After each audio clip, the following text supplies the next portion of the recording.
Hey!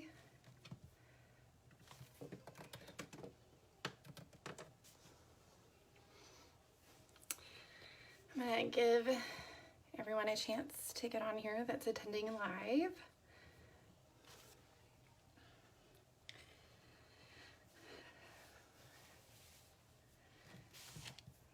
And pull it up on my computer.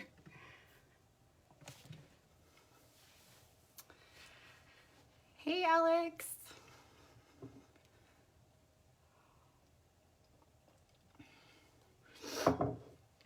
We're still kind of waking up over here, so it's been quite a morning. But I'm so excited to be here.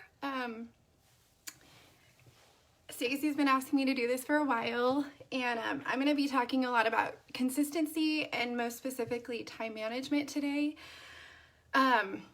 So for those of you that don't know me, I am Jamie Howe, and I've been with Color Street for more than 2 years. And I'm glad Alex is here right now because, oh, Stacy, I'll be saving it. Because she's the reason why I joined. It was through her party. I had never heard of Color Street before, so when I tried my first set, I was hooked, and I had a really important conversation with my husband, which is kind of leading me to what I'm going to talk about today, about starting this business. So over 2 years of Color Street, and consistency has been really important to me. I am a teacher, so this is a side business for me, so time management is also really important, and I have 4 kids, 7 and under, and so it's just a busy life, and fitting that side business in here in this life has actually gone really well. I was a little scared about that, and I am not a salesperson at all. I worked for Bath & Body Works for like 6 months, and that's about the only experience I have. So for any girls that you have that are worried about joining because they don't have sales experience or they have a busy life, this could be really helpful to them. And hopefully something that I say today sticks with you and encourages you in your Color Street stylist experience. All right, well, finding your 5. So when I first started, I had one goal, and that was to be Q my first month.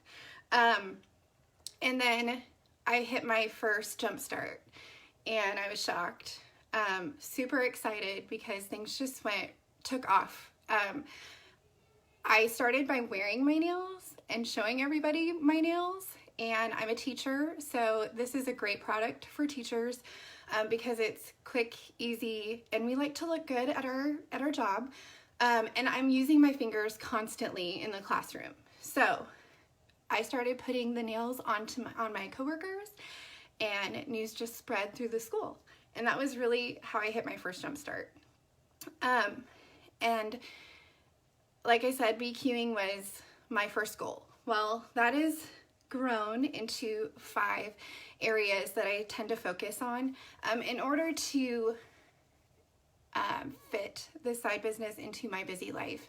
I have to be really careful about my time, and so I created 5 focus areas for me to spend that time on. So I spend about 3 to 4 hours a week on my business.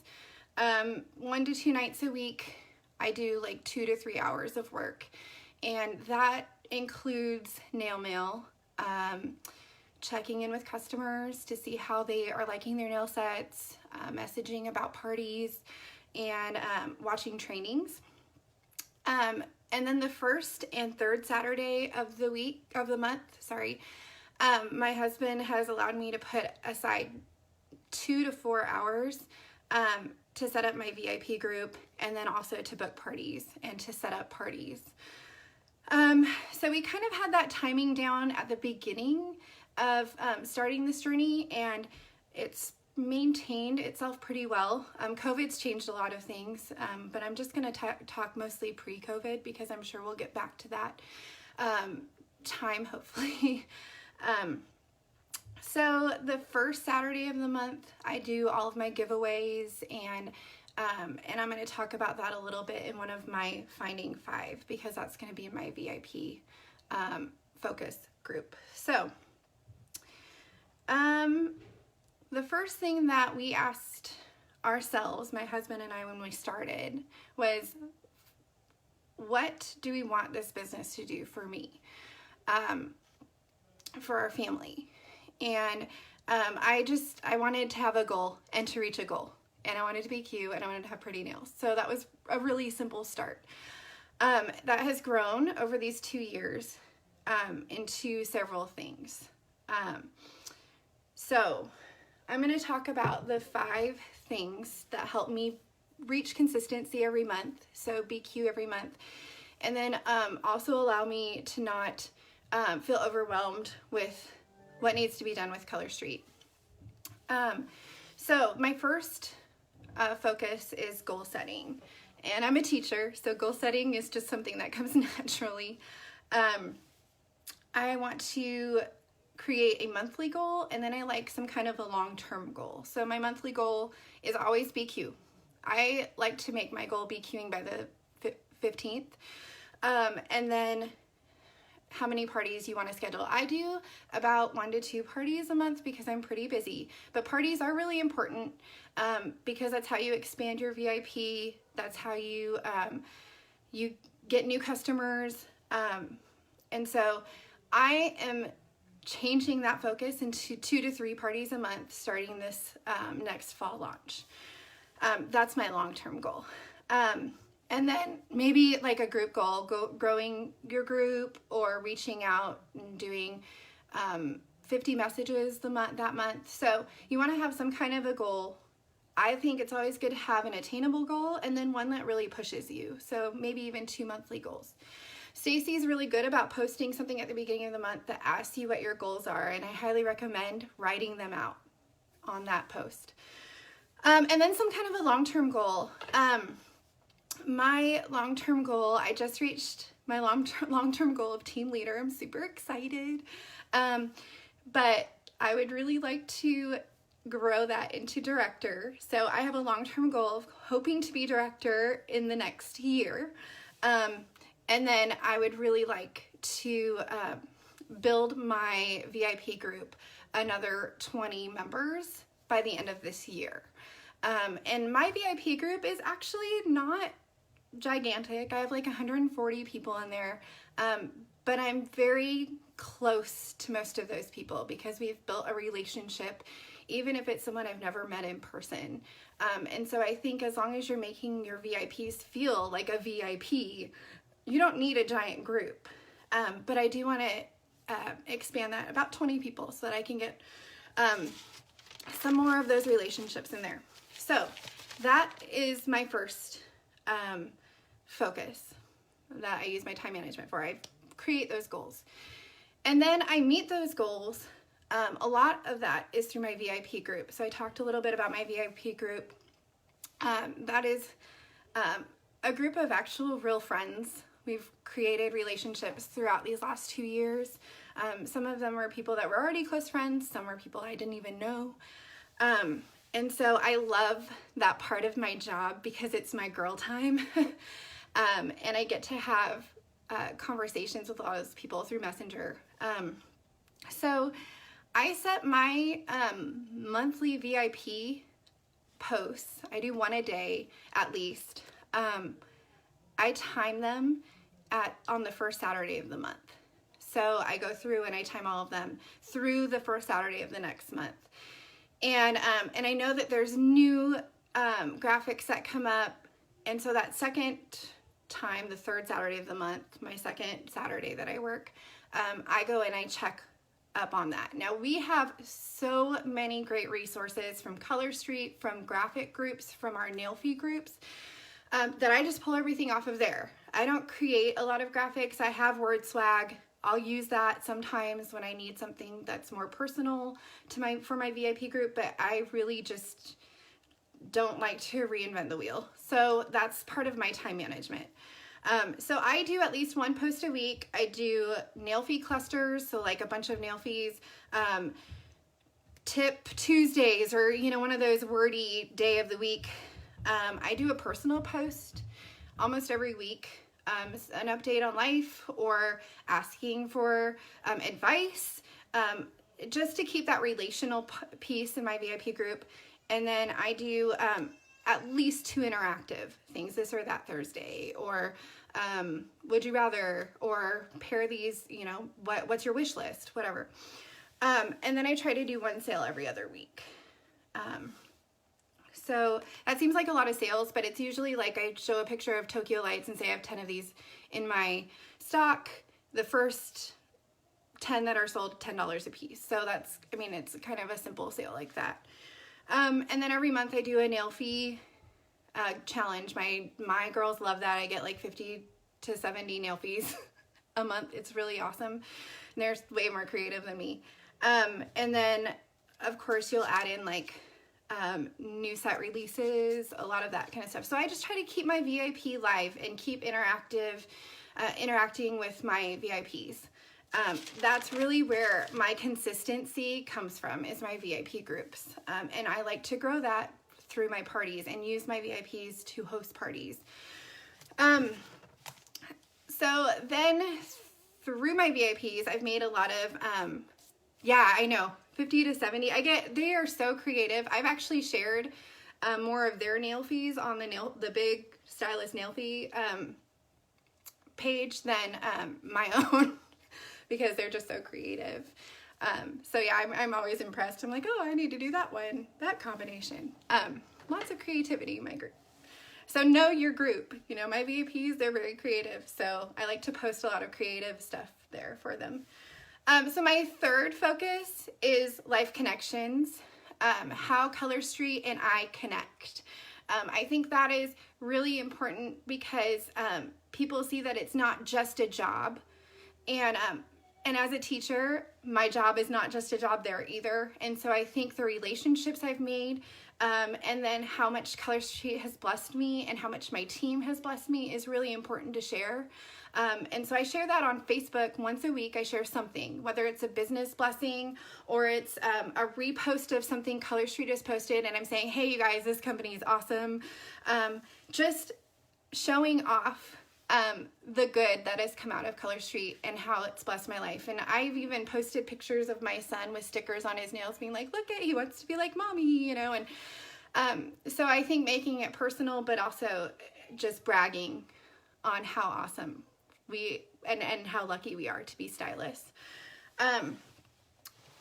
Let's see, looking at my list. I do that once a week. Like I said, I try to do it once a week. Let's see. Oh, another life connection. I use Color Street as gifts for teachers, for coworkers, for family members. I think, you know, if you can, I've given it and said, let me do your nails right now. And I think that's another thing sometimes we forget to do. You know, that's a good way to show people how awesome this product is. And so I always give them the teacher's gifts, put my business card in there, so that they know this is awesome stuff. You know, that's another way to make those connections. All right, my fourth focus is on being personable and approachable. So friendliness is going to get you a long way with your customers. I think one of the rules as a teacher that I use is responding within 24 hours to my parents, and I use that as well with Color Street. So if someone has sent me a message, I respond within 24 hours. I know some of you probably respond a lot sooner than that, but I'm not always like here and ready to do that, and you probably aren't either. But I always tell myself you have to respond within 24 hours. So sometimes I'm working outside of those times that I've scheduled, and that's okay. Just a quick message or conversation isn't gonna hurt. I make sure to tag people in posts when I have like a big announcement, the fall set's coming out. Tag them in your post and say, hey, you know, which one looks like you, which one are you excited about, hyping that up, and making sure that they know you're seeing them as part of your group. I even tag people in posts that I'm like, wow, this Manny looks like you. and I'll put their name on there and say, what do you think? You know, how would you do this differently? So I think just making sure that people know they're in the spotlight and they're seen is really important. And then it also allows them to have that conversation with you. And then my girls all feel like not only are they important, but they can message me anytime they want. I get a lot of messages because I like to have, like I said, a relationship with my VIPs. So a lot of times I'll start messages with, you know, oh my goodness, your vacation looks awesome. I heard the lady in the Connecting the Dots this morning. She was talking about keeping messages short. And that's really important to me too, because when I get a long message, I either read between the lines or I'm skimming through it. It's not going to catch everything.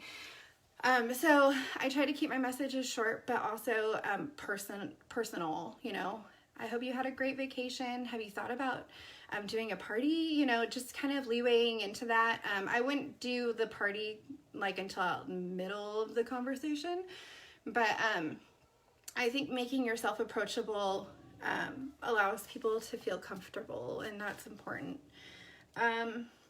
Also, when you get a new customer, make sure to send them a message thanking them and asking them, you know, to let you know if they have any questions. Kind of opens the door for them to have a conversation with you. And then my last one, which I think is the most important part of all of my 5 that I've developed over these last 2 years, is reflecting. That first Saturday of the month, I reflect on how my last month went, how my goals were managed. Do I need to change things up? And I think that's really important when you're trying to create goals and when you're trying to figure out what is working and what is not. So I think giving yourself some time to reflect, looking over that month, what went well, what do you need to improve? Posts that were really interactive, either on your Facebook personal page or on your VIP page, conversations you might have had with people in life about Color Street. And that can kind of give you a list of people that you're going to ask to host parties or just interact with to see, you know, kind of gauge how interested they are in Color Street, and encourage them, you know, to try it out, try a sample. So I think it's really important to reflect on your practice. I know we get no's a lot, and that can be discouraging, but I think when in my reflection, I try to stay positive and look at all the yeses and all the things that went well. And then I look at those things that might not have gone well and say, okay, well, how can I improve that? You know, having that positive perspective while you're reflecting is really important. And that's something I really appreciate about our group of amazing women, is that we're very positive. And I am in a career where venting is something that happens daily. And every once in a while I can get a little bit down, but I think, you know, go back to your team, your upline, your group, and it's okay to say, hey, this isn't working. Do you have any suggestions? And so part of that reflection process might not be just you looking at yourself, but also asking for help. And in the end, like throughout all of this is where I really spend all of my time. If I do anything outside of this, then I get a little bit sidetracked, or I might waste time. So I have to focus really closely on these 5 things. And your 5 might be different, or you might only have 2, or but I think it's really important to make focus areas so that you know what to spend your time on, so that you're not wasting time, and you're able to make the most out of your business. But through all of this COVID stuff, our lives have changed a little bit. I'm teaching from home. I have 4 kids. 2 of them are learning from home. The other 2 are too small. And so we've made some adjustments for that. And so in all of this, I think when you're trying to manage your time and have a schedule, also remember to give yourself grace, because things aren't always going to go as planned. So the 5 things for me are goal setting, using my VIP group to its max, making those life connections to Color Street, to your business, to other people, being approachable, being personable, being someone that people want to go to, just to chat or talk about Color Street, and then reflecting on how your business is doing in order to go back to that goal setting. So yeah, I hope that something sticks with you. Let me know if you have any questions. You can tag me in the comments. Yes, I see Stacy's comment about asking for help. I agree. I think if you can find a couple people, or even this team, I feel like this team is so good about being positive, and no question is like a dumb question. So I really think reaching out is totally a good thing to do, because it shows that you're trying to build your business. Yeah, so anyways, thank you so much for watching this. And I was so excited I finally got to share on here. And we'll just keep growing and learning together. All right, have a good one.